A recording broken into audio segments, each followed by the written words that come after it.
Hey guys, it's Goldie, and today I'm going to give you 10 super simple tips for Dreamsnaps that you can implement right now to help you hopefully get 4,000 moonstones every single week.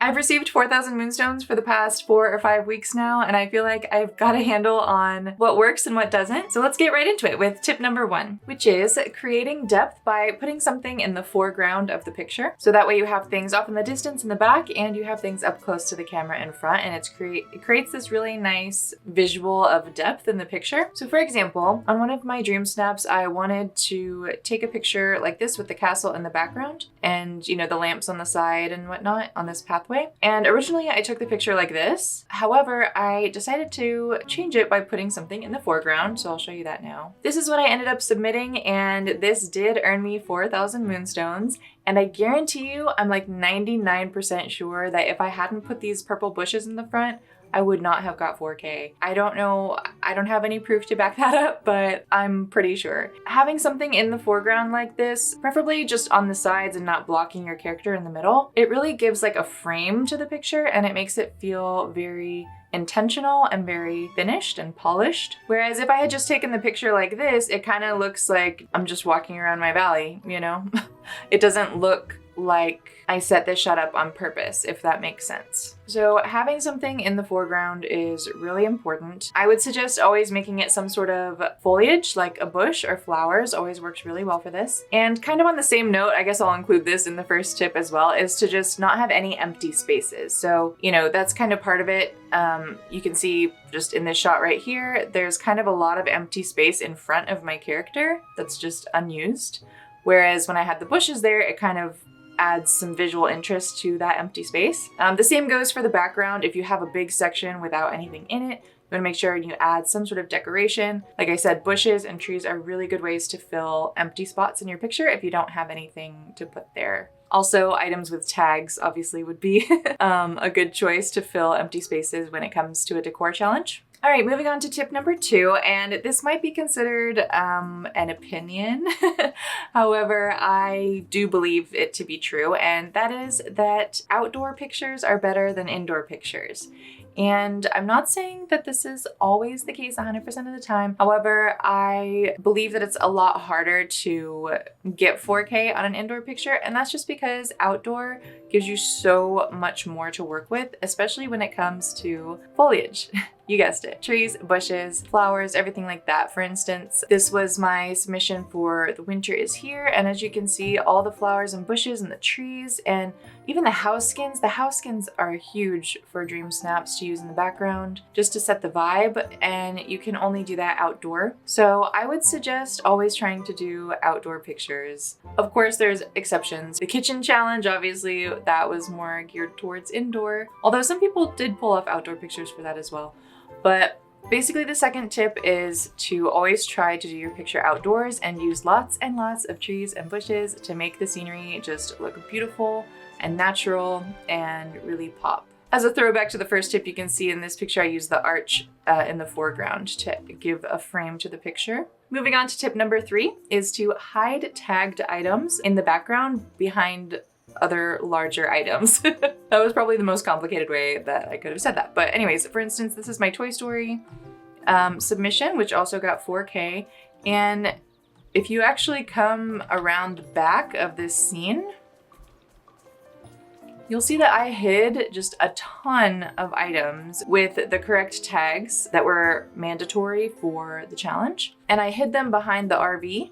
You can usually do this, especially if you're using like a house skin or really any large item like one of the vine wall if you have it, anything like that. You can just hide as many tagged items as you can behind the larger item. The development team hasn't specifically said whether or not the tagged items make your rank higher. It seems to be more influential on your score, I guess, not necessarily your rank. So I really don't know how that all plays into how many moonstones you get, but it can't hurt, right? Tip number 4 is lighting, and this is a really important one. First of all, people tend to not like to vote for dark pictures, so as much as you can, make your dream snap be during the daytime or perhaps during sunset. But regardless, always make sure that your character is facing the sun. And I'll use this one as an example again because I originally had set up that dream snap that I was talking about earlier. I had it set up facing this way because I wanted the palace in the background like this. However, I realized that when I turn around, my character is so much brighter. You can just see it's a huge difference between this and this, just the light on my character's face. And I do believe that's another reason why that picture did better, because you can see the character better. And I know sometimes we want to do pictures like at night so that you can see the pretty lights on a lot of the items that we have in the game. My suggestion would be, if you really want to do a night picture, either try to have a lot of lights surrounding your character, or maybe just do it like right at sunset so that there's still a little bit of light coming from the sun and it's still dark enough so that you can see all the lights. The best of both worlds if you do it right at sunset. But lighting is super important. Like I said, people are less likely to click on a dark picture, especially if it's like an outfit challenge and they can't even see what your character is wearing.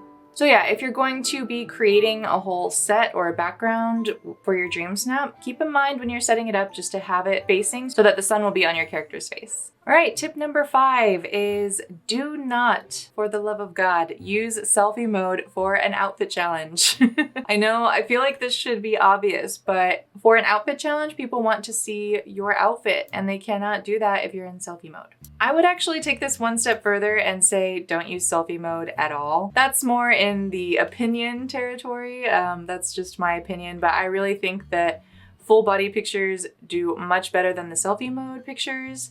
I think a lot of people are just kind of worn out with these same like poses that we have for the selfie mode. It's just, I don't know. It's a little bit worn out. It's tired and you can't really see the outfit. It's very rarely that a selfie mode picture will make me be like, oh, wow, that's gorgeous, you know?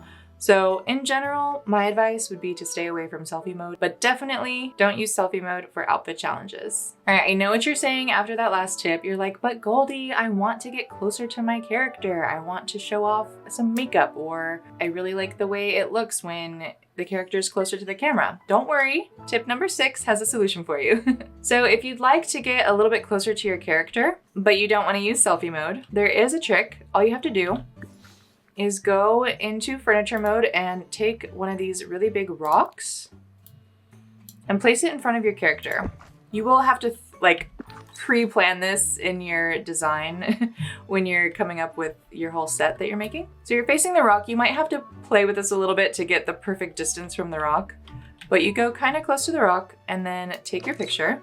And when you go into full body mode, it'll adjust to kind of zoom in on your picture because the rock is in the way. So as you can see, her feet are cut off, so we are definitely zoomed in closer than we would be. I think I could probably even get a little bit closer. Let's see how close we can get. Yeah, look at that. Now it's cut off at her knees. An important note on this is that you can see her face and her shirt is getting a little bit blurry. If you want to make sure that your character isn't blurred while you're doing this, all you have to do is put on this filter right here. This filter makes everything, including the background, crystal clear. So hopefully this filter works with whatever image you're trying to do, but that's a really easy way to get closer to your picture and still be able to do a nice pose without having to do the selfie mode. Okay, tip number 7 is about filters and borders. Again, this may wander into opinion territory, but I'm gonna tell you which filters and borders you should definitely not use. So let's start with filters. Black and white and sepia can sometimes be effective if it fits the theme. For instance, the Dapper Delights one was one where I feel like the sepia or the black and white kind of made sense because it was an old-fashioned type theme. But in general, that's the only time you would use one of these. Then we have some that just kind of, in my opinion, wash out the picture with like a tint. I don't know. This one is like a greenish tint. This one's like a white tint. Here's another sepia one. I'm not even sure what this one is. Maybe like an orangish tint? I'm not sure. But all of these ones tend to just like kind of wash out the picture in my opinion. Maybe if it's a night picture, it would work a little bit better, but my advice would be to stay away from these ones. Even this one, which just makes all the colors way brighter. It can be used effectively, but the vast majority of the time that I've seen pictures like this, it kind of just makes it look, I don't know the word. It's too much. It's too heavy-handed. The only filter that I ever really use is this one right here, which I featured earlier. It does give a really nice color tone to the picture and it makes everything clear in the background. It can often give it more of like a vintage, not a vintagey look, like there's a certain aesthetic that it brings up. I don't know what the name of the aesthetic is, but it doesn't change the colors so much that it's obnoxious. I do feel like this is the only one that actually enhances the picture. So stick with that one if you want to go for a filter. And as far as borders go, just don't. Just don't. I'm sorry. I know that's like maybe a hot take. I don't know. But I feel like all the borders do not enhance the picture. Most of the time it takes away from the picture, especially this one. If you don't listen to anything else I say, don't use this filter, please. I have never seen an image where it actually made the picture better. It is pretty and it could be good if it wasn't so heavy-handed. They made it way too much. So it basically like covers the vast majority of the picture. You can only see like this middle oval and it's just way too overpowered. Nobody that I know actually likes this filter or likes this border, so just don't use it. And I don't know, in my opinion, I don't like the borders. Maybe this one, maybe just the logo can be nice. I know my face is over it.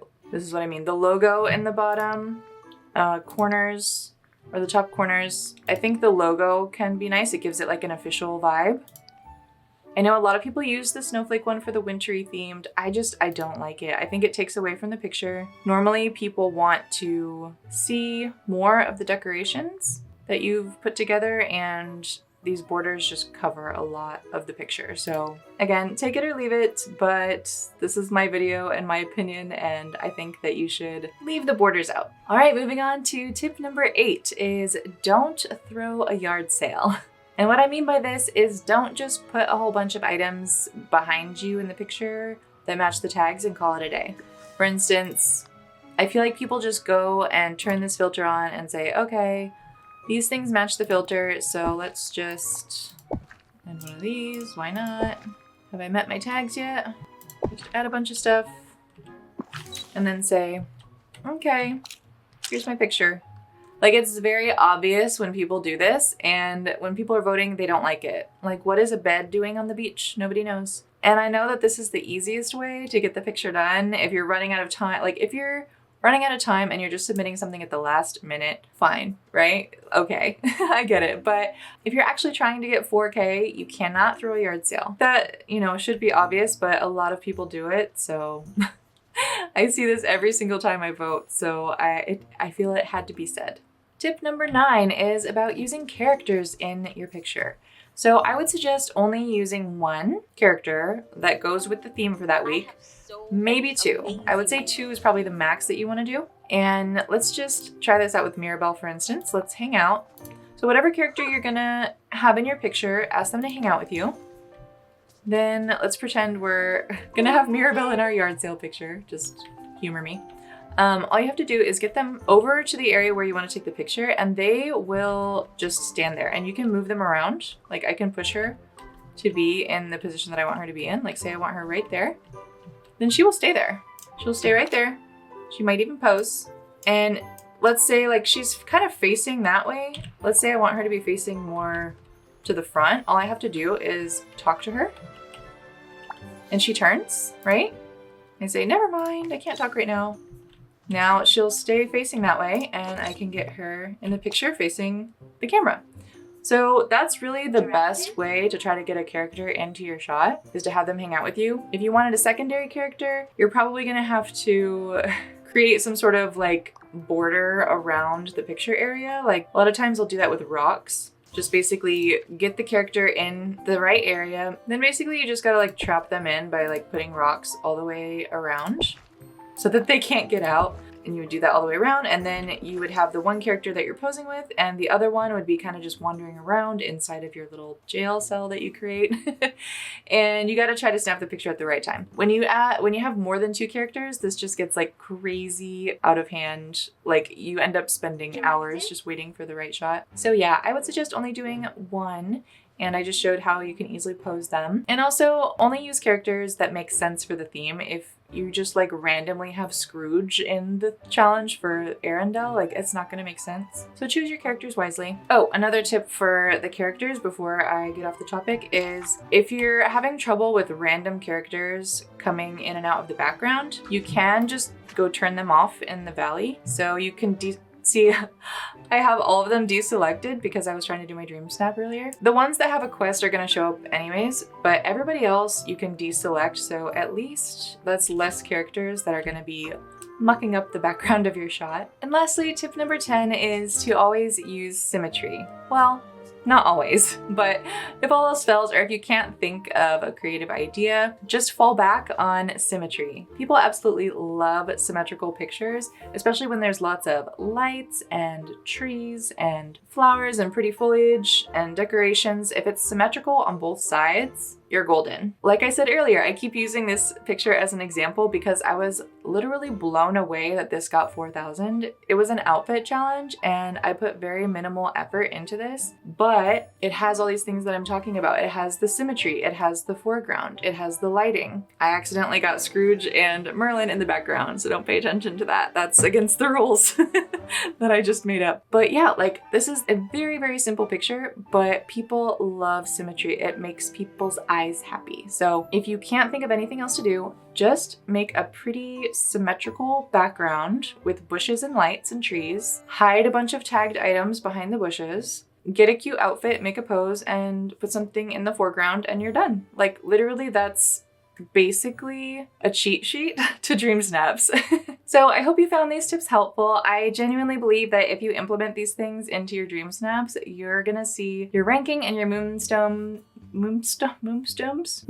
go up and up and up until you're in the 4K club every week. If you did find the video helpful or you just enjoyed it, please give it a like and consider subscribing if you want more Disney Dreamlight Valley content. But I will see you guys in a new video soon. Bye!